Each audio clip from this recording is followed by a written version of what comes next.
സംസ്ഥാനത്ത് അടുത്ത 3 ദിവസം കൂടി അതിശക്തമായ മഴ തുടരും എന്നാണ് കാലാവസ്ഥാ വകുപ്പിന്റെ അറിയിപ്പ്. മലപ്പുറം, കോഴിക്കോട്, വയനാട്, കണ്ണൂർ, കാസർഗോഡ് ജില്ലകളിൽ ഇന്നും നാളെയും റെഡ് അലേർട്ട് പ്രഖ്യാപിച്ചു. മഴക്കെടുതിയിൽ സംസ്ഥാനത്ത് ഇന്ന് 3 മരണമാണ് റിപ്പോർട്ട് ചെയ്തത്. ഒരാളെ കാണാതായിട്ടുണ്ട്.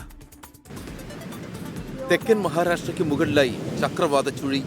മറ്റൊരു ചക്രവാത ചുഴി വടക്കു പടിഞ്ഞാറൻ ബംഗാൾ ഉൾക്കടലിന് മുകളിലും. കേരളത്തിന് മുകളിൽ പടിഞ്ഞാറൻ കാറ്റ് ശക്തമായി തുടരുന്നു. സംസ്ഥാനത്ത് അടുത്ത 5 ദിവസം വ്യാപകമായ മഴയ്ക്ക് സാധ്യത. 3 ദിവസം അതിശക്തമായ മഴ തുടരും. ഇന്നും നാളെയും മുഴുവൻ ജില്ലകളിലും മഴ മുന്നറിയിപ്പുണ്ട്. വടക്കൻ കേരളത്തിലെ റെഡ് അലേർട്ടിന് പുറമെ തിരുവനന്തപുരം മുതൽ പാലക്കാട് വരെയുള്ള 9 ജില്ലകളിൽ ഇന്ന് ഓറഞ്ച് അലേർട്ട്.